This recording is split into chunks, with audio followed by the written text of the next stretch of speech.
4 বছরে গণরোষের একই রূপ দেখল 3 দেশ। এক্ষেত্রে দেশগুলোর মধ্যে পার্থক্য ছিল শুধু পতাকার রং ও স্লোগানে, কিন্তু পরিণতি একই। 3 দেশেই জনতার বিক্ষোভ দমনে সরকারের অনমনীয়তা ও দমনপীড়ন দেখা যায়। সবশেষ জনতার প্রবল বিক্ষোভে সরকারের পতন ও পালিয়ে যাওয়া শ্রীলঙ্কা, বাংলাদেশের পর এবার এ চিত্র দেখা গেল নেপালে।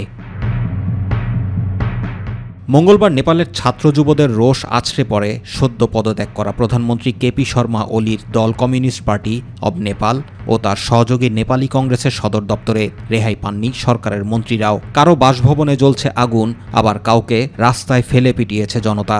গোতাবায়া ও হাসিনা দেশ ছেড়েছিলেন, কিন্তু ওলির অবস্থান এখনও জানা যায়নি। নেপালের কিছু সংবাদ মাধ্যম বলছে দুবাই চলে যেতে পারেন তিনি, কারণ দেশে থাকলে তার নিরাপত্তা নিয়ে রয়েছে সংশয়। থমথমে পরিস্থিতি বিরাজ করছে রাজধানী কাঠমান্ডু সহ অন্যান্য শহরে। দেশজুড়ে বিভিন্ন স্থানে এখনও বহাল রয়েছে কারফিউ, যা অব্যাহত থাকবে বৃহস্পতিবার ভোর 6টা পর্যন্ত। তবে পরিস্থিতি সেনাবাহিনীর নিয়ন্ত্রণে রয়েছে বলে দাবি করা হচ্ছে।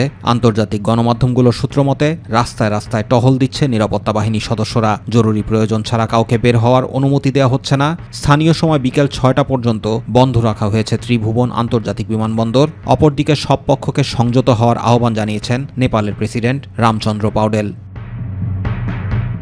এদিকে নেপালের 2টি জেলার কারাগারে বড় ধরনের ভাঙচুরের ঘটনা ঘটেছে। এতে শত শত বন্দী পালিয়ে গেছেন বলে সরকারি কর্মকর্তারা নিশ্চিত করেছেন। কাস্কি জেলা পুলিশ কার্যালয় জানিয়েছে, মঙ্গলবার দুপুরে বিক্ষোভকারীরা জেলা কারাগারে ঢুকলে 773 জন বন্দী পালিয়ে যান। এছাড়া দাং প্রদেশে তুলসীপুর এলাকায় পুলিশ জানায়, তুলসীপুর কারাগার থেকে আরও 127 জন বন্দী পালিয়েছে। স্থানীয় গণমাধ্যম সূত্রে জানা গেছে, নেপালের আরও কিছু কারাগারে অনুরূপ পালানোর ঘটনা ঘটতে পারে, তবে সেগুলোর আনুষ্ঠানিক নিশ্চিতকরণ এখনও পাওয়া যায়নি। জুবার রহমান, মাই টিভি নিউজ।